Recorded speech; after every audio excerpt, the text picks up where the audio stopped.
Asrama ada CCTV atau tidak? Percanggahan keterangan inkues Zara Khairina. Saksi ini sahkan asrama ada CCTV. Selama berbulan-bulan, rakyat Malaysia diberitahu satu perkara. Asrama ini tidak mempunyai CCTV. Tetapi pada hari ke-58 prosiding inquest, seorang saksi bangun di Mahkamah Coroner Kota Kinabalu dan berkata sesuatu yang mengubah naratif sepenuhnya. Asrama sekolah dilengkapi kamera litar tertutup dan dikawal oleh pengawal keselamatan. Jadi, yang mana satu benar? Jika CCTV wujud, di mana rakamannya? Jika tidak wujud, mengapa saksi bersumpah berkata sebaliknya? Malam ini, kita bongkar satu persoalan besar. Asrama ini ada CCTV atau tidak?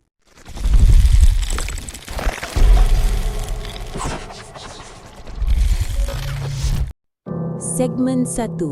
Latar belakang ringkas kes. Kes kematian Allahyarhamah Zara Khairina binti Mahathir. Prosiding inquest dijalankan bagi menentukan punca dan keadaan kematian. Pelbagai saksi dipanggil, guru, warden, pelajar dan pengawal keselamatan.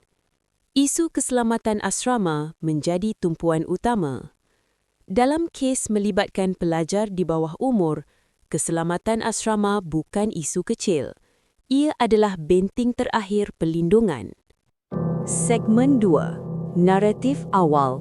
Tiada CCTV di blok asrama yang dihuni Zara. Media sebelum ini melaporkan tiada CCTV di blok asrama yang dihuni Zara. Tiada rakaman kejadian. Persepsi awam terbentuk. Jika tiada CCTV, maka tiada bukti visual. Naratif ini berulang-ulang disiarkan dan rakyat menerimanya sebagai fakta. Segmen 3. Kenyataan rasmi hari ke-58 inquest.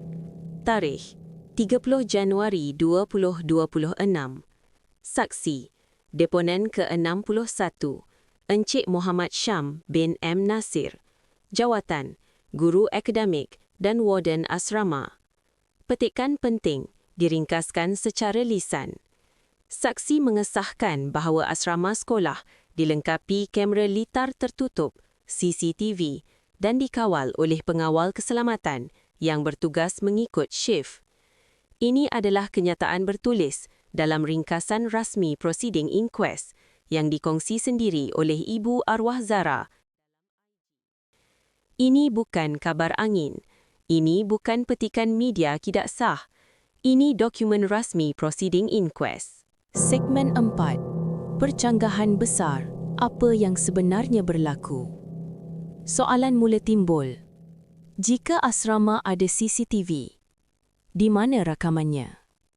Jika CCTV wujud, adakah ia meliputi semua blok atau hanya kawasan tertentu?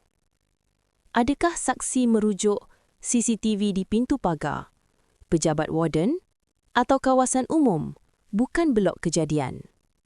Di sinilah garis kabur antara asrama ada CCTV dan blok kejadian ada CCTV. Segmen 5. Kenapa percanggahan ini penting? CCTV bukan isu teknikal. Ia isu accountability. Jika CCTV ada tetapi tidak berfungsi, tidak diperiksa, atau rakaman tidak disimpan, atau rakaman dihapuskan, ini membuka persoalan kecuaian sistemik. Dalam inquest, kebenaran bukan datang dari satu saksi. Ia datang daripada percanggahan. Segmen 6. Persoalan demi persoalan. Inti video. Soalan terbuka kepada pihak berkaitan. Siapa bertanggungjawab menyelenggara CCTV? Adakah inventori lokasi kamera pernah dikemukakan di mahkamah? Adakah pengawal keselamatan memberi keterangan selari? Mengapa isu ini hanya timbul pada hari ke-58? Jika semuanya teratur, mengapa masih banyak yang tidak terjawab? Segmen 7. Apa yang boleh dan tidak boleh kita simpulkan? Boleh disahkan. Ada saksi bersumpah menyatakan asrama mempunyai CCTV. Kenyataan itu direkodkan secara rasmi. Belum boleh disimpulkan lokasi sebenar CCTV, liputan kamera di kawasan kejadian, kewujudan rakaman relevan.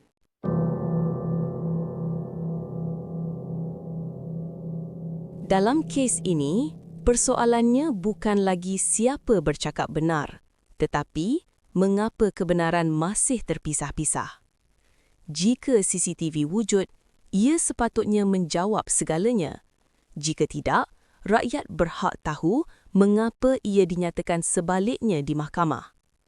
Kongsikan video ini, tinggalkan pandangan anda di ruangan komen dan ikuti saluran ini untuk episod seterusnya kerana satu persoalan masih belum terjawab. Siapa yang sebenarnya gagal menjaga keselamatan di asrama ini? Bismillahirrahmanirrahim. Ya Allah, yang Maha Penyayang, yang menguasai langit dan bumi, kami serahkan ruh Zara Khairina Mahathir ke dalam rahmat-Mu.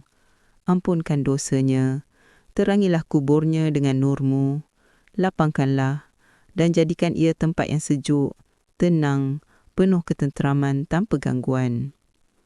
Ya Allah, tempatkan dia dalam golongan orang-orang yang Engkau cintai. Masukkan dia ke syurga-Mu yang tinggi, penuh nikmat dan keamanan. Jauhkan dia dari azab kubur, kesakitan dan segala penderitaan. Semoga hatinya kekal dalam damai dan cahaya-Mu.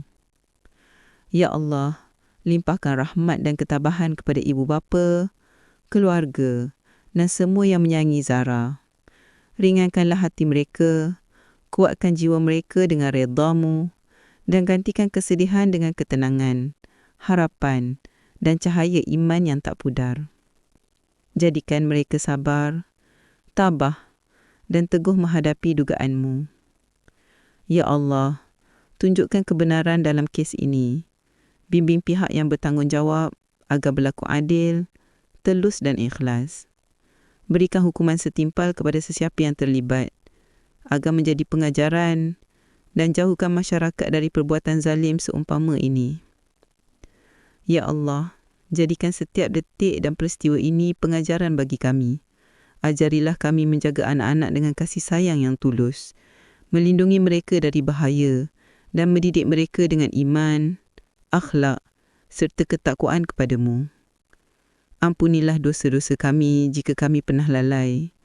Lindungilah kami dari kejahatan dan gantikan kesedihan dengan rahmat dan ketenangan-Mu yang tiada bertepi. Terimalah doa kami, Ya Allah, dan terimalah semua amal ibadah, doa dan zikir Zara Khairina Mahathir. Limpahkanlah rahmat-Mu yang tak berkesudahan kepada kami, kepada keluarga dan kepada semua yang mencari keadilan dan kebenaran-Mu. Subhanakallahumma wa bihamdika asyhadu an la ilaha illa anta astaghfiruka wa atubu ilaik. Amin ya rabbal alamin.